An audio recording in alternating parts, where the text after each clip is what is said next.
Hoping it's the right decision. Okay, so we are gathering today to celebrate and discuss Laurent Pernot's new book, The Subtle Subtext, Hidden Meanings in Literature and Life, published a couple of months ago by Pennsylvania State University Press. So in case you haven't seen it yet, this is the book. And it's rare enough, I think, that a French academic book gets translated into English these days, and so quickly as well. So in itself, this would be already a valuable topic for discussion. But more importantly, the subtle subtext is an original work that questions our relationship with language and text. In particular, it is an invitation to think again about the role of silence and unspoken elements in classical text, many of us being classicists. I think it's an important thing to stress. Its publication in French in 2018 under the title L'art du sous-entendu received praise for its unusual mix of originality, erudition, and lightness. I was fortunate enough to have Laurent as an external examiner many years ago, and it is my great pleasure to be able to organize this small event in gratitude for all those years of support. Before we start, I would like to thank the Institute for Klassische Philologie at the Humboldt University here in Berlin for hosting the presentation via their Zoom account, and also Philip van der Eyck as my sponsor here in Berlin for supporting the idea and kindly helping to set this up. I would also like to thank the International Society for the History of Rhetoric and Penn State University Press for their support in promoting the book and also the event. And in case this escaped your notice or you forgot, Penn State University Press are offering a discount on the book at the moment, and this works on both the American and the British website. So I've sent the details in my original invitation, but if you've lost that, you can email me and I will send you that again. So we will have two presentations today to kickstart the discussion. So Laurent Pernot, the author, will explain what his book is about. And William Higgins, who's been Laurent's trusted translator for years now, will discuss his translation and what challenges he faced with this project. So Laurent will talk for about 20 to 25 minutes, and William for somewhere under 20 minutes, I'm told. So we will have the Q&A afterwards if everybody's happy with that. And I know most people in attendance today do know Laurent and his scholarship rather well. But for those who are new to his work, it's perhaps useful to sketch a very quick scholarly biography, as he touched on so many authors and subjects. Laurent Pernot is a professor of Greek at the University of Strasbourg and a member of the French Académie des Inscriptions et Belles-Lettres, as well as a member of the Accademia di Archeologia, Lettere e Belle Arti di Napoli. And I'm not sure about my pronunciation, but you will forgive me. He is also a former president of the International Society for the History of Rhetoric and the director of several book series. Laurent made a name for himself as a classicist with a masterly critical edition of Aelius Aristides' Sicilian Orations, published in 1981, which even Matthew MacLeod, the editor of Lucian, couldn't fault. He then established himself as a specialist of rhetoric through the International Society for the History of Rhetoric, of course, and with a thèse d'état in 2 volumes dedicated to ancient epideictic rhetoric. So that's La rhétorique de l'éloge dans le monde gréco-romain, published in 1993. The book was hailed as a major achievement, and it has remained a reference work on the subject. It is in a footnote in that same work that Laurent used then a tentative phrase, the third sophistic, which has since become a major topic of discussion among scholars. And you may read new insights on this in a recent issue of Rhetorica. Other important contributions include L'ombre du tigre, a magnificent study of the reception of Demosthenes, and Alexandre le Grand, Les risques du pouvoir, a collection of philosophical and rhetorical texts about Alexander the Great, some of which Laurent translated into French for the first time. In addition, Laurent edited and co-edited many volumes on Aelius Aristides, ancient rhetoric, and related topics, and has written countless articles. I didn't try to count. A full list is available on the website of the University of Strasbourg for your reference. As many of those are now difficult to access, however, a collection of 25 of Laurent's articles has just appeared with Vrin. So Vrin, for those who don't know, is a prominent French publisher in the field of philosophy. So it's called Confluence.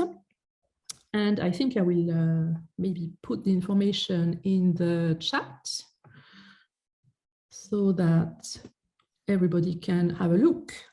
It's another book, and we're not talking about it today.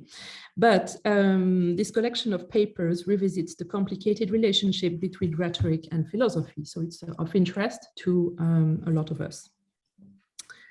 Now, some of Laurent's works have become very well known way beyond the borders of France and Europe even.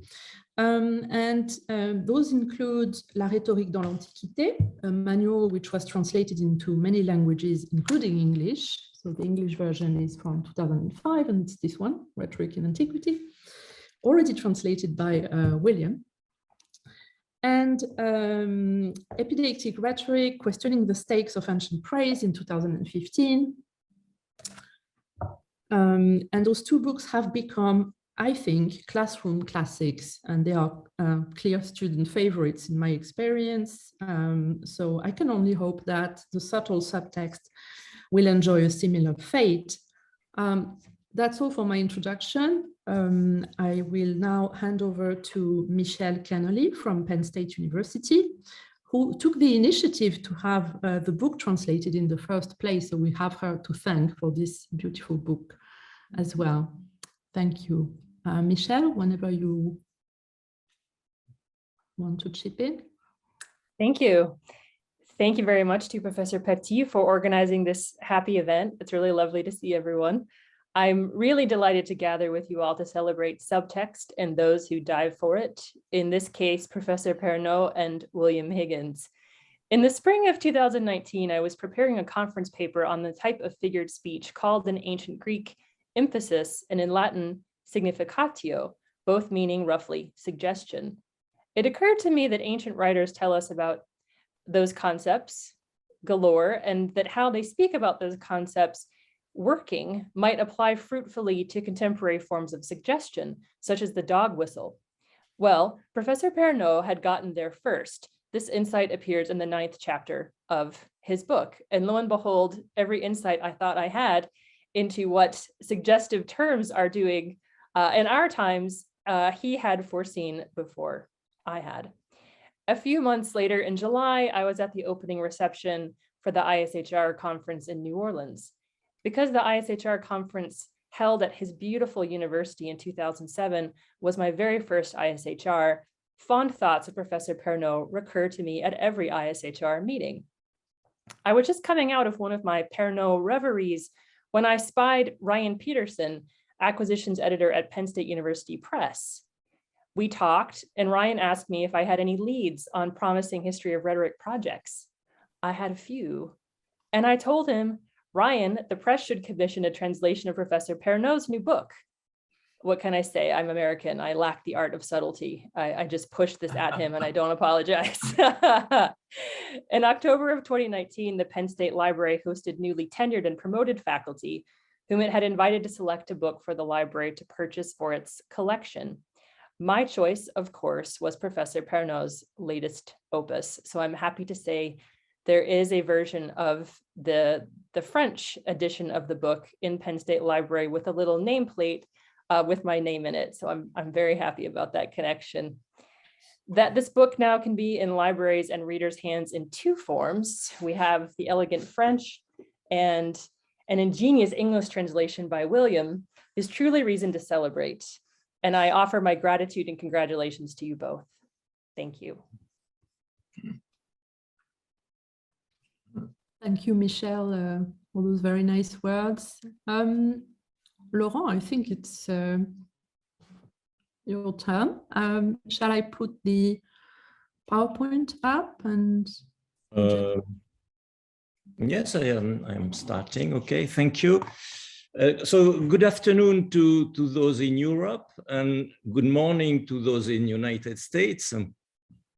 I'm very much aware that some of you, if not most of you, had made arrangements for today, being that it is Valentine.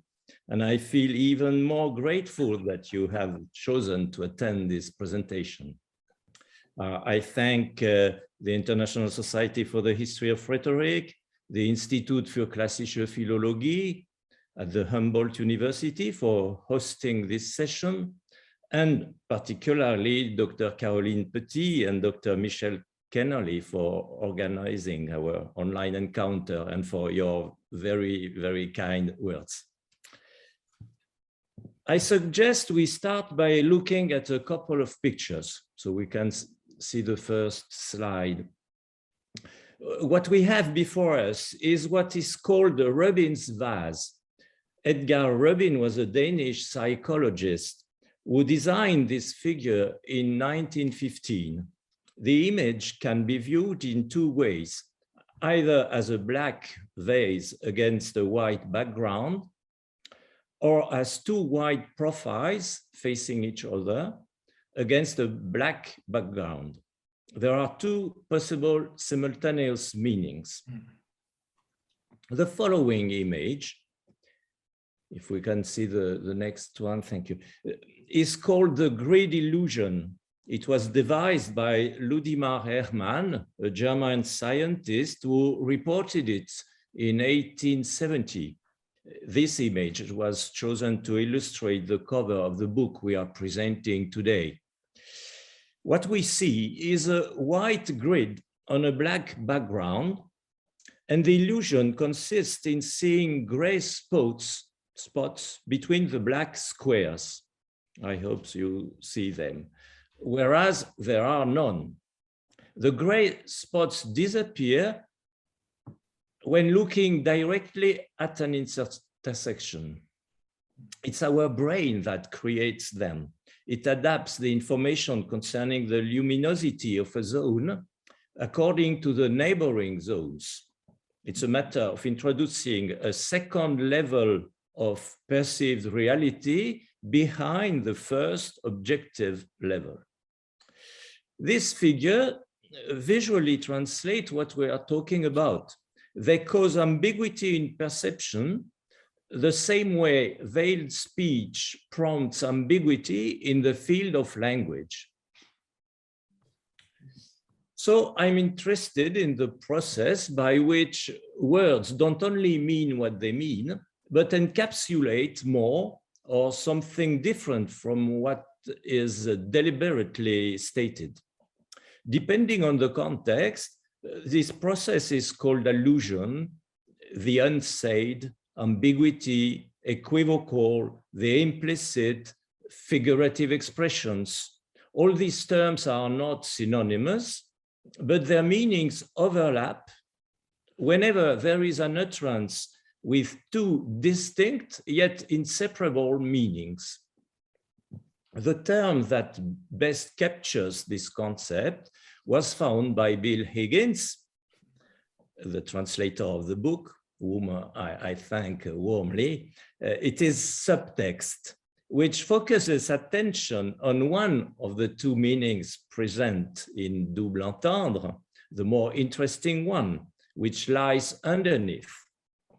Subtext is different from lying and from secrets. It is more paradoxical, being used not to hide, but to say without saying. Let's cite some examples to illustrate the pervasiveness of subtext in day-to-day and social life. Some cases are unintentional, even unavoidable, like when we say Jacques has stopped smoking, which implies that he used to smoke before. Or a phrase like, as given your experience, you'll certainly succeed, which suggests that experience suffices. Other forms of subtext, on the other hand, are calculated, as the one you see on the slide, which is a witty word based on subtext. Alexandre Dumas, Senior, author of The Three Musketeers, was also a playwright, as you know. In 1839, he wrote a historical play called Mademoiselle de Belle-Île, which was staged at the Théâtre Français and was very successful. On the night of the play's premiere, Balzac met the playwright Dumas in the theater staircase. That's when he told him, this is Bill Higgins' translation, and it will be the same for all the quotes cited in this presentation. He said, when I'm all dried up, I will try playwriting. A rather impertinent remark. In other words, it's easy to accomplish success in theater compared to writing novels, as Balzac did. Balzac was somewhat bitter due to his ill health and continuous money problems. He was jealous of Dumas' success. Dumas, though, refrained from raising the rude remark and retorted, "Start right away, my dear." This anecdote illustrates not only the art of subtext, but how to respond to the subtext by another subtext. I feel it's time to tell you how I got involved with the topic, lest you think I did it on a whim. I am professor of ancient Greek and interested in rhetoric, as Caroline recorded, and more specifically, I worked on the encomium genre, eloquence of the ceremony, welcoming speeches, the panegyrics of cities, in some all types of epidatic speeches. These speeches show how outstanding the subjects were. They praise heroic soldiers, honest governors, wonderful cities, beneficial gods. Now, while studying all these fine words, the following thought occurred to me. Does the laudative and even dithyrambic content cover the subject exhaustively? Was not there some other underlying content? In particular, I asked the question regarding the praise heaped on the Romans by the Greeks after the Roman conquest. And I actually noted the presence of allusion under the guise of praise, reservation, phrases of frustration or pride, marks of reluctance within the praise of Rome. Therefore, it's through Greek encomium that I found myself dealing with veiled speech. From then onwards, antiquity and rhetoric, which were the starting points, couldn't suffice. I had to widen my horizons in order to analyze how veiled speech works in a trans-historical way. These considerations explain the aim and method of the book. The aim, to put it very simply, is to constitute the subtext as a unitary subject of research. I'm trying to show that alongside the normal use of language, there is a second, veiled, shifted use, which is omnipresent in all societies and in all types of exchange, from conversation to literature and politics. An alternative language, a counter-rhetoric. Subtext is an anthropological phenomenon that has been studied from partial angles, for instance, in pragmatic linguistics, psychoanalysis, literary criticism, but its total extent has perhaps not been measured. The time has come to attempt to give an idea of this magnitude, to bring out the unity of the phenomenon and to propose tools of analysis. As for method, I wanted to have different periods interacting, and I chose two in particular, Greco-Roman antiquity and the modern period at large, from the 19th century to the 21st century. I'm not tracing a continuous history, which would be endless, but picking key moments. That being said, I am keen to stress that my love for subtext is not exclusive. I don't deny the merit of candor, clarity, and clarification. However, it seemed important to me to draw the reader's attention on veiled speech for two main reasons. Firstly, this leads to a rebalancing which regards to the crude use of language. The finesse of subtext offers an alternative approach to a forthright and trash talk, which are commonplace today. Secondly, there is in language, as it is currently used, another flaw which, unlike the previous one, is full of precautions. That is, politically correct speech.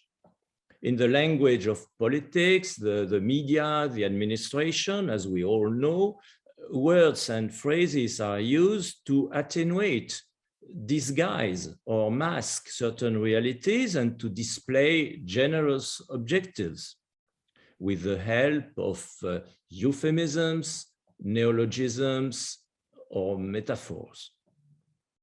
In the face of this situation, the knowledge of the art of subtext is precious because it helps to decipher the imposed forms and not to be fooled. Perhaps we will have the opportunity to talk about these subjects again in the discussion. Now, in the remainder of this presentation, I will first touch upon an ancient theory of subtext. Then, moving on to the modern period, I would offer theoretical considerations and a practical example. So, classical antiquity first. Greek and Latin theorians of rhetoric formulated an original concept aimed at taking into account cases where the orator or writer would resort to subterfuge to conceal his intention. They named this concept figured speech, as you can see on the screen. The meaning of the term figure here is not identical to figures of style, but refers to the shape an utterance takes. It is disguised speech. Among the writers on the subject, there is Quintilian, who asked the question of the usefulness of figured speech. Why would one speak using subterfuge instead of speaking directly? The answer is threefold, and we can see the next slide. The first reason is safety. When speaking frankly entails danger for the speaker or for his listeners, one can only express oneself by hinting. In ancient civilizations, but also in modern totalitarian regimes, the level of risk associated with voicing one's opinion may be very high. When the orator is not fearful, he nevertheless feels obligated to observe certain standards, failure to which he would offend and might not persuade. Such is the position, for example, of a litigant who must, in order to defend himself, accuse his superior or a relative, and who understands that this is not in his best interest to speak openly. Or the case of a man of letters who does not want to infringe on the rules of decency, The book contains examples of writers describing sexual episodes allusively. The criterion here is not safety, but social norm. Then the third reason why one resorted to figured speech, according to Quintilian, was the pursuit of elegance or verve. Figured speech was popular in the schools of rhetoric, where subtlety was cultivated. As a serious and responsible master, Quintilian does not delve on this aspect. He says just enough to open a window on the humorous approach to figured speech. This was the why, and now the how. The next slide will show this. The ancient theologians sought to classify figured speech into different categories. The classification that appears on the screen is that of a Greek theologian of the 3rd century AD called Pseudo-Dionysius of Halicarnassus by convention. Color means attenuation, saying what one intends to say, but using temperateness. For instance, an example drawn from Giovanni della Casa, a 16th century Italian writer of a treatise on manners, the Galateo. So instead of telling someone you're wrong, color consists in saying something like, let's step back for a moment to determine if what we are saying is correct, which is more polite. The second mean is by talking obliquely, saying one thing and suggesting another. For instance, if we would like to make a child correct his or her behavior, instead of making a direct reproach, you are mistaken in behaving as you are, the oblique manner of saying would be, your brother's conduct is exemplary. Or one can speak in general, naming no names. Third, the opposite entails speaking in reverse of what one really desires, ensuring that the opposite outcome of what is said explicitly is achieved. This third category might seem somewhat paradoxical, but it is not uncommon. Consider the expression, you didn't have to, when we get a gift. Taken literally, it sounds like a reproach. When it is used to mean the opposite, of course, that is to express strong gratitude. In certain novels or films, the phrase, any resemblance to actual persons is purely coincidental, encourages readers or spectators to look for similarities. In these three forms, figured speech is the contrast between what is said explicitly and what is implicated without needing to say it. Three kinds of contrast are presented in gradation form, from the mildest to the strongest. The interest of this theory of figured speech lies in the ability to subsume under one concept phenomena that are seemingly different, to show that they fall under the same issue. Toning down rhetoric, veiled references, paradoxes, all three are bound by an inherent consistency, namely that of subtext. One could extend these considerations by evoking modern theories, but I prefer to insist on another issue, that is the difficulty in interpretation.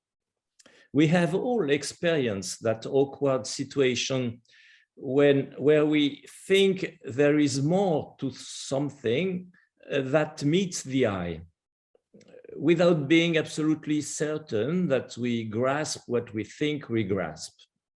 After some uncertain encounter, we ask, what did he or she really mean to say? Or even, was he or she trying to tell me something? The question then arises as to how one can remedy the uncertainty. Two methods exist. The first one involves trusting one's intuition. Our mind is capable of choosing from several requests, picking the most suitable one when required. One can compare intuitive deciphering of subtext to what psychologists call the cocktail party effect, which means isolating a voice in the hurly-burly of the cocktail party in order to continue the conversation with one's interlocutor without being distracted by the background noise, by the other conversations. Our brain has the ability to filter out unnecessary stimuli. Alternatively, the second method, a more elaborate one, involves developing criteria. In the book, I proposed 3 criteria for interpreting subtext. If we can see the next slide, thank you. By paratext, I mean all external factors which present and guide the understanding of the text. In writing, this could be the book title, the dedication, the preface, the notes, the writer's comments. In verbal interaction, the intonation, gestures, comments such as, let's say, or the American quote mark gesture with both hands raised. Then context, because a subtext is embedded in a historical, political, rhetorical, and relational context. Success of veiled speech is hinged upon the partner's connivance. Then, thirdly, text and textual criteria are internal. They are made up of components in a text or in an oral sentence that alert the partner, give the impression that something somewhere is concealed, for instance, inconsistencies, incongruities, something unexpected. A last example, drawn from French history and literature, is Louis Aragon's poetry. During the Second World War, as France was under German occupation, Aragon resorted to systematic use of veiled speech to evade censorship. He called this method contraband, defining it, I quote, as the art of giving life to forbidden feelings with authorized words. Let's look at a poem entitled Le temps des mots croisés. Let's analyze just the title. So, Le temps des mots croisés, the time for crosswords.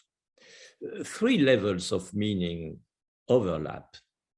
The locution mots croisés means crossword puzzle and refers to the fact that publishing crosswords in the newspapers had been prohibited after the declaration of war, on grounds that the grids could be used for espionage to disseminate encrypted messages. Aragon is condemning press restrictions.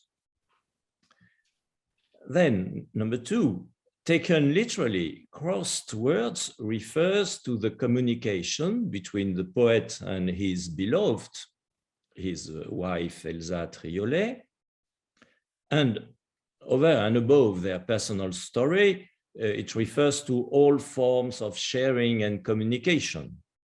The poem denounced the repression of any form of freedom of expression. Third, in history, crossed words brings to mind the Crusades of the medieval times. Aragon speaks of the Middle Ages elsewhere in this same poetic collection.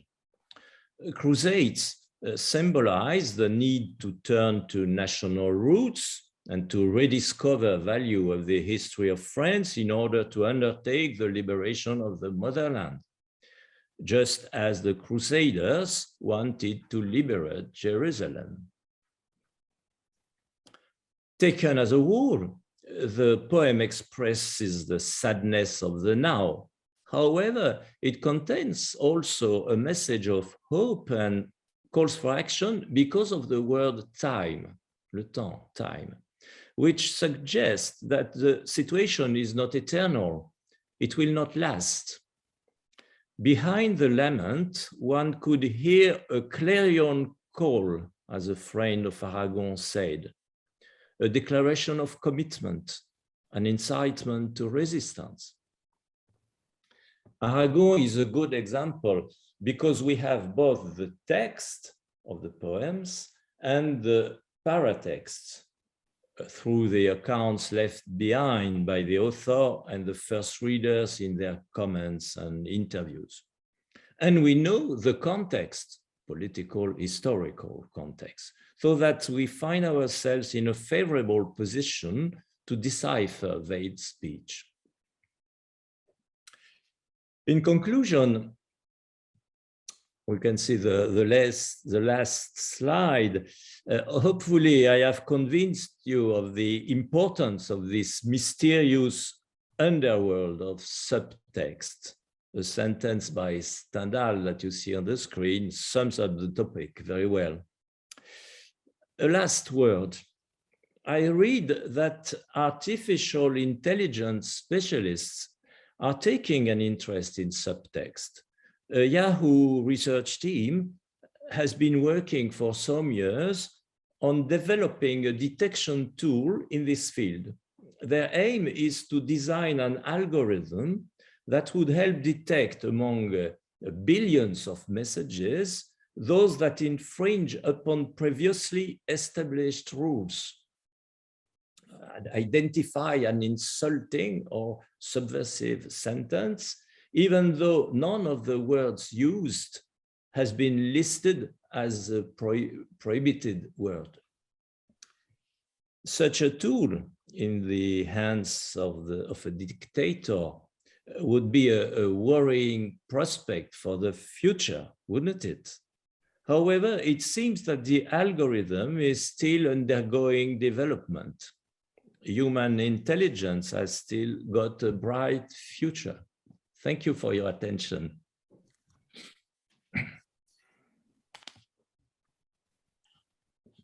Thank you very much, Laurent. I see hands applauding virtually. There's no sound, obviously, but thank you very much. So we'll keep questions for afterwards, since William is going to give us his thoughts on the book. And so William Higgins, as I said before, has translated Laurent's works before. We owe him in particular Rhetoric in Antiquity, and that I heard the presidential address of a few years ago at the Society. So William has translated, in fact, other works from French scholars. He is the author of the translation of Georges Le Rider's Alexander the Great. He has also translated Frédéric Druyat's Wealth and Warfare, a numismatics book. So he's very wide-ranging, and he's worked with many French scholars before. William, are you ready to go? I am. Thank you so much. Can you hear me? You can hear me. Great. Okay. Let me say it's a pleasure to be here, first of all, and thank you for the invitation. As you've noted, I go way back with Laurent, having translated most especially his Rhetoric and Antiquity. And I always find it a pleasure to translate Laurent because his prose is so limpid, it's clearly structured and mercifully devoid of jargon. So I would have been happy to undertake another translation project with him in any event, but I happen to have a personal interest in the topic, the subtext, going back all the way to my work on Xenophon, on whom I published what has proved to be a rather brave, path-breaking book back in the late 1970s. I was concerned in my approach to Xenophon to fasten on what Xenophon Socrates calls the huponoia, or the undermeaning, or shall we say now the subtext of speech and of writing, and using that as a tool to interpret an author who at that time and for over a century had been somewhat belittled and dismissed, except for the writings of Leo Strauss, who was an inspiration to me, although he brings to bear in his approach to Xenophon the thoughts and approaches of a political scientist and political philosopher, where I was interested more in Xenophon from a literary and historical angle. I then applied this approach to essays I published at that time on the frogs of Aristophanes and the Heracles of Euripides. And I was interested in my classroom teaching on authors like Lucretius, with whom I was a great fan of the anti-Lucrece, chez Lucrece notion that was popular once upon a time, and in reading the text of Livy and wondering how it was that an author who had been reduced to becoming a source of edifying stories for schoolboys had been a text for Machiavelli. That said, and with that kind of personal interest in mind, I turned myself to this translation on the subtext, and I kind of felt a missionary commission here, and that I wanted to reach a broader public and not just classicists or academics in general. And that's why I thought the book had to have in English a somewhat more popular or informal style than might be typically associated with an academic tome, but one that at the same time, given the subject matter, could not compromise the very nature of the topic under discussion by being too obvious.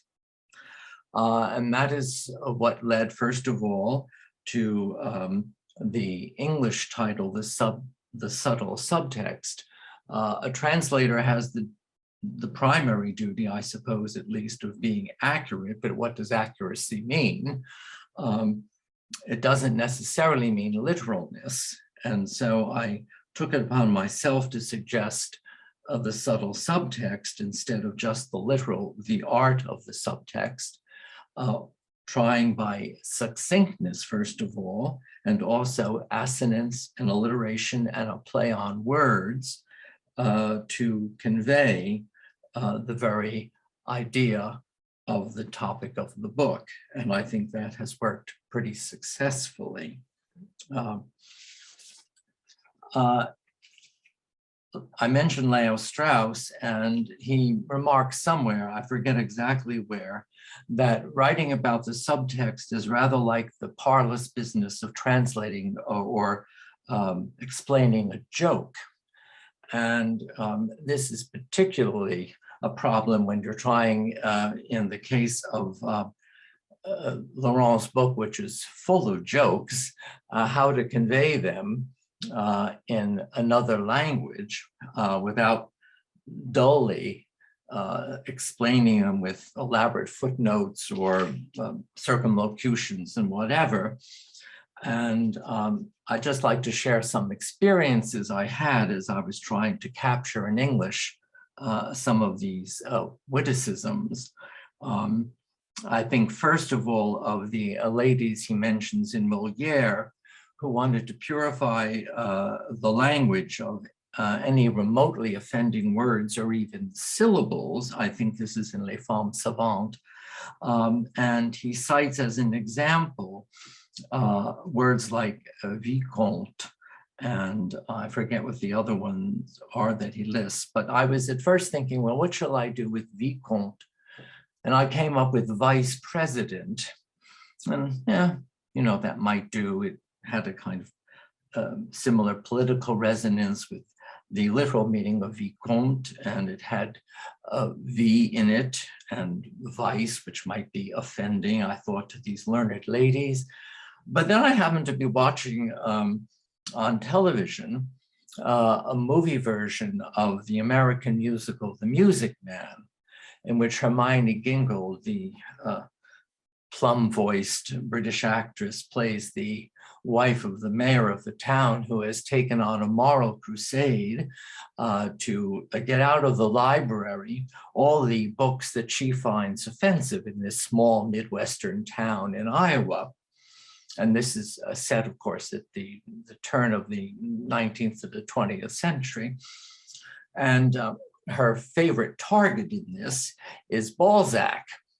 And she, you know, mounts her campaign, and she is such a wonderful actress that she too is attuned to what I will call the hidden meaning in the name of the French author. And so I thought, this is what I have to use to translate this particular passage. It had wonderful resonance, I thought. And given the role of Balzac in the text of Laurent's book in general, and his own interest in the subtext, I thought it was a particularly good way and a funny way to convey in a translation that is not literal the meaning that was at work here. Another example of these humorous passages or words or phrases comes at the end of chapter 7 on page 106 of the translation.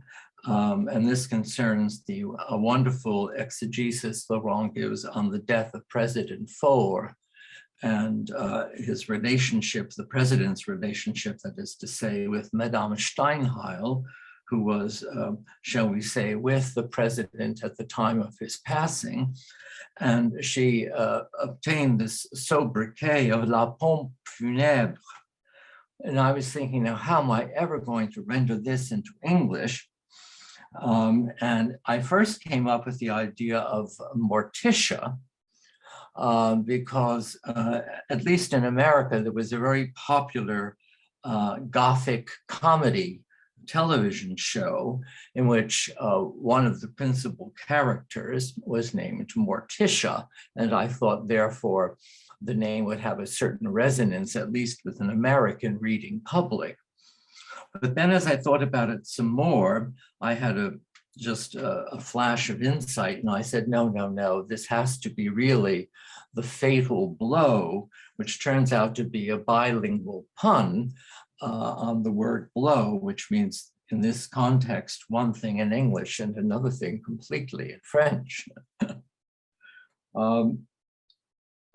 Another example of trying to explain a joke without killing it in translation was the polemical outburst against deconstructionist and interpretations by René Pommier. Assez décodé, he cried out. And I was thinking, now, how am I going to put this into English? And at first I came up with enough of the decoding already. But then I thought, no, it's too wordy. Pommier's outburst is very concise, succinct again, as brevity being the soul of wit. I thought I had to preserve the brevity as best I could.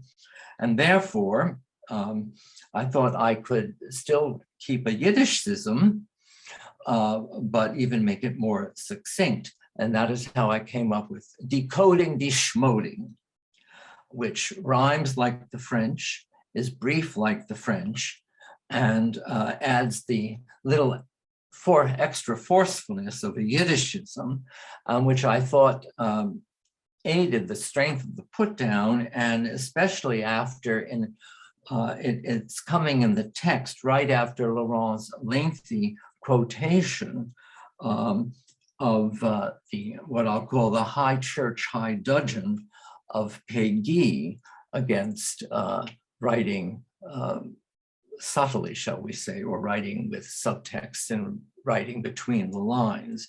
So I would offer this as another example of how translating presents genuine problems and requires perhaps not literalness to convey the actual meaning. To end on a serious note, or a more serious note, just briefly, another problem I confronted, and it's a serious problem, is translating the many poetic passages that Laurent cites. He's already mentioned in his own presentation the poetry of Louis Aragon.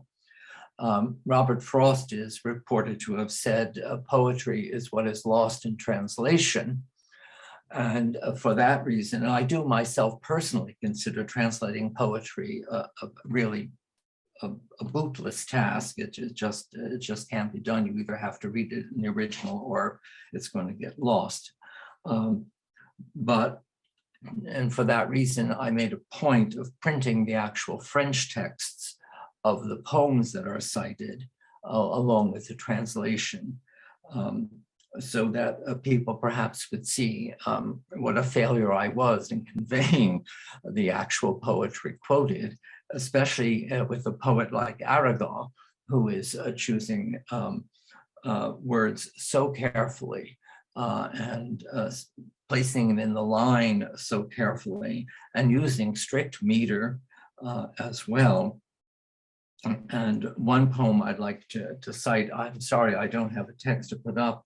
It's on page 71. This is at the beginning of chapter 6, where Aragon is writing about his contraband poetry.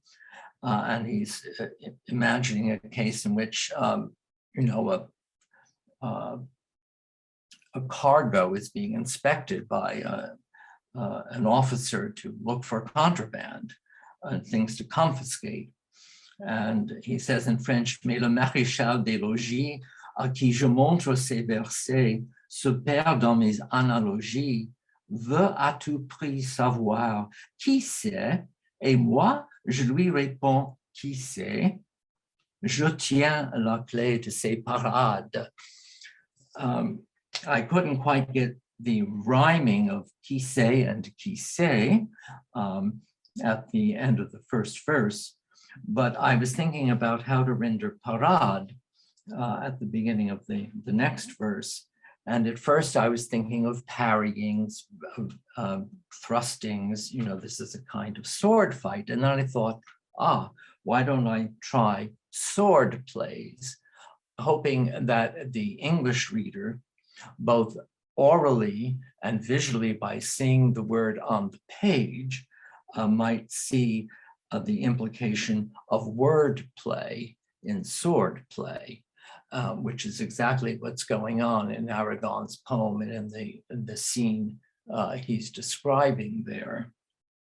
In another example from Aragon, at the end of the book on page 142, where he's talking about using the metaphor of billiards and a billiard ball rolling across a table and caroming. And he sees in this a metaphor for speech. Le monde est pour lui du billard et rouge en tête la parole, roule à travers le tapis vert et fait à tout coup carambole. Again, it was going to be hard to catch the rhyme of parole and carambole, but I thought I could at least preserve in the translation the word positioning, which is a common device in classical poetry, of course, where words appear in the line is significant, to put speech and carom at the end of the line. And so we have read head-on speech caroms, which is the point he's trying to make. I could go on with other examples as well. I think just offhandedly now of the going back to the death scene of President Faure, where there is a citation of an article by a writer for Le Figaro, who was trying to present a more fair and, shall we say, calm assessment of President Faure's death. He says, he's describing how it's hard to believe that a man who was so droit et vigoureux could have died so suddenly. And I was thinking, how can I translate droit in a way that will convey not only the vigorousness and the upright stature of President Faure, but also what is implied, I think, in French, although not said so forthrightly, the actual circumstances of the president's passing. And that's why I chose to translate droit there as erect, to create a sense not only of what finally did him in, but it was also to realize the good bearing that the man who seemed to be in the pink of health had. And finally, the writer in the Figaro goes on to describe the deathbed scene, which is a kind of classic deathbed scene with the family gathered around the bed and priests giving extreme unction to the dying president, and the man having time to make his peace with him, his friends, his family, and his God. And I think, what does he say? He uses the word, he's like a good Christian, making amends or peace with all those he may have offensé. And I thought, well, okay, offended. But then I thought again, to preserve the character of this scene being depicted of everyone hushed around the deathbed and priests giving extreme unction and people saying their prayers and farewells, that the writer here from the Figaro is probably referencing the words of the French version of the Lord's Prayer, which in those days before the French began to tutoyer the bon Seigneur, went pardonnez-nous nos offenses comme nous pardonnons à ceux qui nous ont offensé. And that's why I decided we had to translate offensé here as trespassed, recalling the words of the Our Father in English, forgive us our trespasses as we forgive those who trespass against us. And again, it's a way to very subtly, just through one word, find what I think captures the mood and the meaning of the Figaro writer. So on that serious note, and I hope not having explained too many jokes, I'll bring myself to a conclusion.